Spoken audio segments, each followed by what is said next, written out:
This video is about taking spirituality beyond your meditation practice or any specific practice of awareness that you have and bringing that more completely into your day-to-day, into your whole life.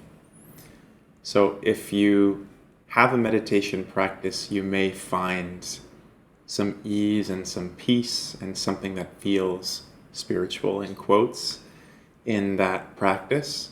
Maybe it's not a meditation practice. Maybe you read spiritual books.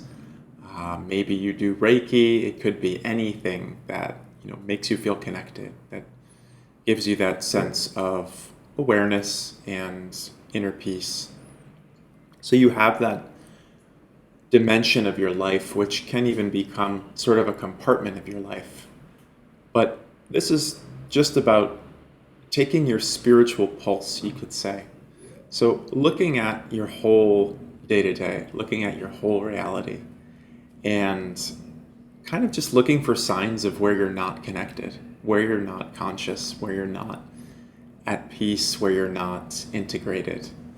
So it's great to have a spiritual focus in particular moments. I kind of try to avoid using the word practice all the time for reasons that I always bring up. But to have particular times, when you're sitting and reading some spiritual book or text, or when you are meditating and finding that sense of ease is great because it's easier to find that clarity in a quiet moment when you've maybe designated that moment for looking within. But then how do you bring that into your entire life? How do you really transform your life, transform your whole reality, deepen that awareness so that it doesn't just remain sort of something that you do, it doesn't remain just an activity or even a skill, and actually becomes part of your reality, that you start to live spiritually rather than simply kind of dabble in spirituality on the side, you could say. So I'm going to say again, sort of checking your spiritual pulse, which is just sort of like kind of through your day-to-day, just notice, when are you feeling really reactive? When are you feeling like maybe there's not enough space for you to make a decision? Just what I mean by reactivity. In mindfulness, there is a lot of focus on sort of non-judgmental awareness and finding space from your impulses. So you maybe notice a reactive impulse arise to something that someone says or to a situation, maybe being stuck in traffic, whatever it is.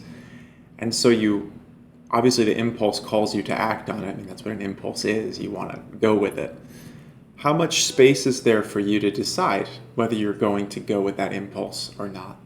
And meditating is sort of a way of increasing that space, having more space from reactivity.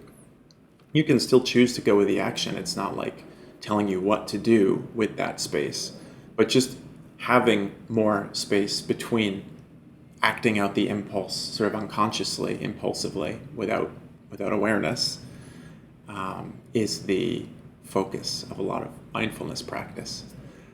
But it's worth saying that as you look at your life and you see sort of what may not be integrated, what may not be conscious, it doesn't really matter what you're doing. I mean, in general, I feel like your actions, even your words, are not so important compared to your state of consciousness. So whatever you're saying or doing in your life is coming out of the state of consciousness that you're in. It's coming out of your unconscious paradigm. So for example, if you have a lot of anger unconsciously about a certain issue or certain subject, that's how you're going to experience that reality. So anytime somebody brings that topic up or you see it reflected in media or whatever, that's going to bring up that reality for you. It's like, a movie set, a television screen that it brings up with all that anger sort of incorporated in the way that you're experiencing it. And, that's going to cause you most likely to act in that way. It's going to at least call up action. It's going to inspire action in you ask action that comes out of that unconscious energy, that comes out of that anger, for example. And so with more mindfulness, you do have more space to notice what that inner state is and what it's asking you to do without necessarily doing it. But what you do is not as important as recognizing what that inner state is. So it's a subtle distinction, but it's a significant distinction. If you look at your actions, your behavior, your impulses as symptoms of an inner state, it's easier to not judge your behavior so much. So really think about taking your pulse, right? Taking your pulse and feeling based on looking at all your actions, etc. What is this pointing to with regard to my inner state? So if you're constantly yelling at people, there's probably a lot of anger underneath. If you're constantly getting anxious about specific things, maybe those specific things are not the cause of your anxiety. There's probably a lot of anxiety held within that keeps projecting itself outside. If you're constantly avoiding things, people are maybe even calling you out for being avoidant. Where is that in you? That's somewhere within you.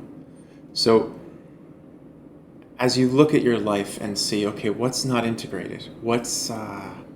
Even if it's something more subtle, like you're in a job that you don't actually care about and you just sort of keep going through the motions, and something in you is saying, there should be more than this, but you kind of just stay in rote activity. That's also something where you're feeling disintegrated. I mean, it could be so many different ways, but look throughout your day for where that inner voice is saying, like, does it really have to be this way? Do I have to be yelling at this person? Do I have to be sort of doing this mundane, rote activity that doesn't feel inspired to me, that doesn't feel meaningful to me? Whatever it is. And then look at all of those surface things, all of those things that you're doing or saying, all the ways that you're reacting as a symptom. So let that be information to you in a way. Read the map of your behavior and your surface reality to see what it's pointing to within you. And use that to help you become more aware of where there are tensions within, where there are difficulties within, where there's something that you're holding on to within. Because ultimately, the way that your impact on the world and your behavior will change in the long run is through changing that at its root, which is how it is within you. So bring your meditative practice, even when you're not in those situations, bring your meditative practice into those disintegrated spaces in yourself. Don't just keep meditation as something, that is an escape, that is, or even a nice protected place of peace, in a compartment before you go into a rather unconscious and rocky day. See if you can bring that consciousness that you find on the mat, in meditation, or on your nice armchair, or whatever it is. See if you can bring that into all of the different sort of dimensions of your day. And again, take your spiritual pulse, so to speak. Look at all of your actions and your behavior, even your thoughts, the thoughts that keep presenting themselves to you. Look at those as manifestations, as outward signs of your inner state. And then see, can you start to bring light?